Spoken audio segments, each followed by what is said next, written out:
And welcome to more on Mince Movies. I'm your host today, Arturo. And I don't have a fancy green screen setup like Uble does, or a plain white wall like Sam does. I have the inside of my car on my lunch break. And thank you for joining me. So, I really want to talk about Daredevil. As some of you might be aware, a new series came out last night, Daredevil Born Again. And it is a continuation of the Netflix series Daredevil that came out in 2015, 10 years ago. And after a long back and forth, we're finally here. I'm excited to talk about the series, but I also want to touch base a bit on the actual Netflix series itself. So this was 2015, when Netflix and Marvel Television had teamed up to do these street-level heroes, included Daredevil, Luke Cage, Jessica Jones, Iron Fist, and later on they all teamed up in the Defenders, and we even had a spin-off featuring the Punisher. And this was an era where everything was very different. The MCU at the time was just the films that were leading up to Avengers and Iron Man 3 and Thor the Dark World and Winter Soldier and Guardians. That's all that had existed up until this point. And yes, even though there was a varying, tones throughout some of the films, for the most part, it was, you knew kind of what you were going to get in the MCU.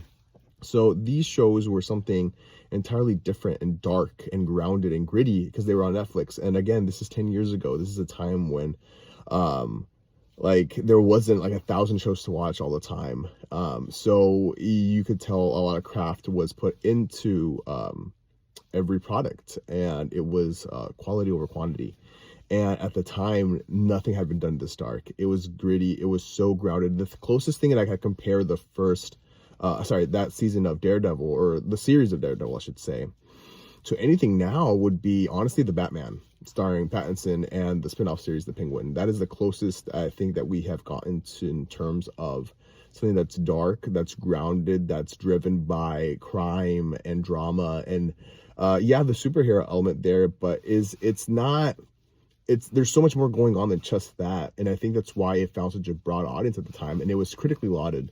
And it went on to become my favorite TV show of all fucking time. The story, the characters, the development of its story that got to be done over time. Every season had 13 episodes, and Defenders, which was essentially Daredevil season 2.5, was 8. So you had 13 episodes. Did I say that? 13 episodes each. So you had a lot of time with your characters to develop and to grow. And it did that, and it really fleshed out its villains. It really portrayed them in a way where Wilson Fisk, for example, you saw that he was the hero of his own story, and that makes for the greatest villains. Charlie Cox as Matt Murdock in Daredevil was absolute perfection when it comes to casting. These Netflix shows nailed so much with the castings, and Kristen Ritter and John Bernthal and so much more. Elodie Young as Elektra.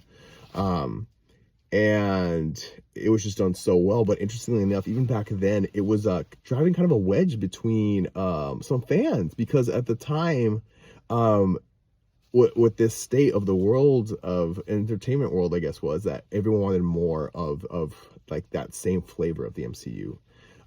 And it was considered by some fans to just be too much, too dark, too this. And some, I remember, were even upset that it wasn't Marvel Studios making it. It was Marvel Television in collaboration with, because this was set in the continuity of the MCU, and even going as far as deeming it as not part of it. And I was not with all that. I absolutely love the show. I made this windbreaker all the way back in 2015, 10 years ago now. So I love the show so much. And again, it was just, but as time went on, people, I think, appreciated it more and more. And eventually this Daredevil and the rest of the series got canceled, only due to everything that was going on with Disney Plus. Because when it was being launched, they had to pull all their titles off of Netflix, or they took them with them. Like everything Marvel, everything Star Wars, and Netflix wasn't happy about that, so they canceled the shows because they had the right to the shows, not the characters, but to the shows. And then that was that.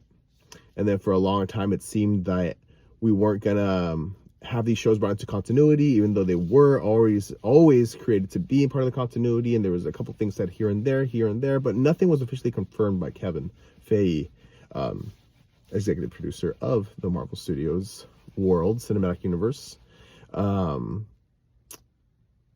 But eventually we got Charlie Cox back in Spider-Man No Way Home, and eventually we got Kingpin back in Hawkeye, and later Echo, and we started to see like them being peppered into different things. She-Hulk, Daredevil, also in Echo, and now we're here. And this show was originally set to be a new continuity, but it's crazy how things work, because it started filming and then the writers and actor strikes happened, and during that time frame, whoever was upstairs making decisions, they got a chance to see more of the Netflix show, or see it for the first time, or to see how the fans were clamoring about them.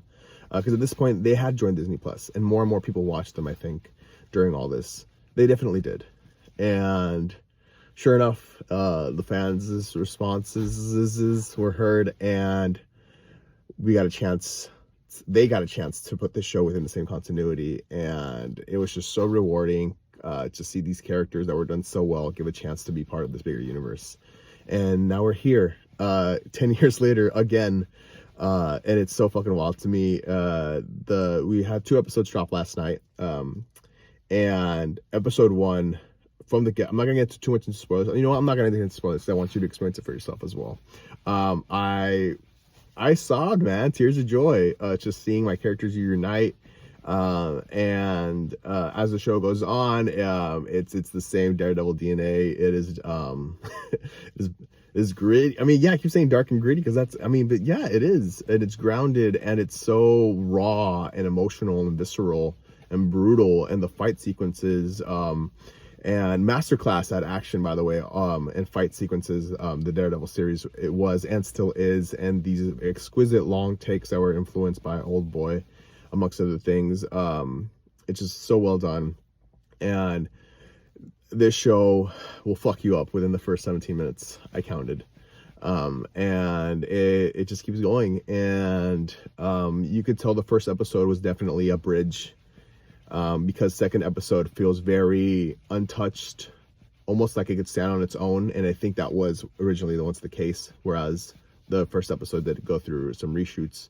They're not glaring, but as to someone that knows a little bit more of the backstory and the production, I see where the things are, like, you know, the dots are being connected. But either which way, it was handled really, really well. And seeing a bunch of our old favorites come back gets one very emotional. It's crazy how the events of this show are also mirroring real life events when this was written, you know, a year or two ago.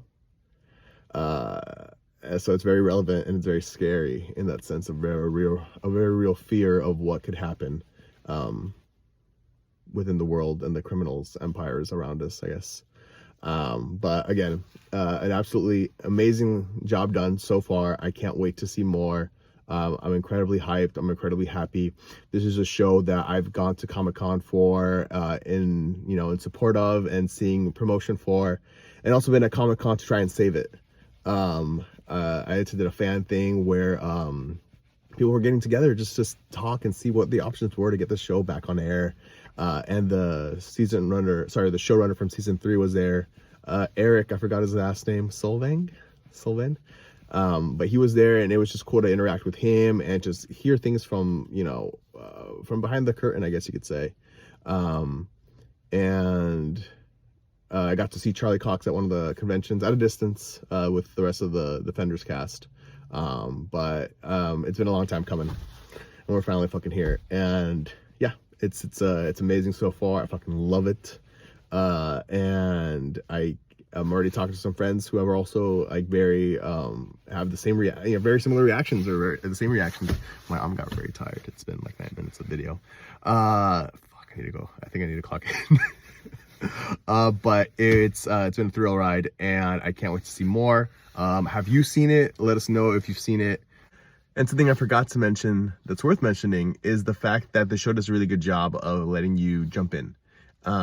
of course, if you have all the continuity of the the Netflix Daredevil series, it means so much more. But you can jump in without getting the backstory.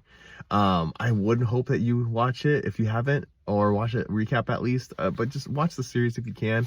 But if not, if this is your first time watching it, you won't get lost. They do, like I said, do a good job of it. But it's like the payoff. Like, for example, there's a scene. It's in the first trailer. You have Matt Murdock and Kingpin sitting at a coffee shop. And if you don't, I mean, it's still in a powerful scene. It's still great, very well done. But if you haven't seen the series, you don't get the weight of it. It's like literally watching the entirety of the MCU and Endgame, and then leading up to Endgame, and then having a scene where it's Captain America and Thanos sitting like at coffee. Like, that's how much weight there is behind this scene. And it's the same exact diner that Elektra and Matt Murdock met at in season 2. So it's like little things like that that'll get you like, if like the payoff is so worth it if you've seen everything. But if you haven't, you're not lost, you know.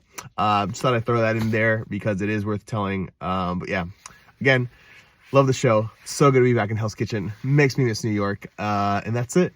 As always, have a dark night.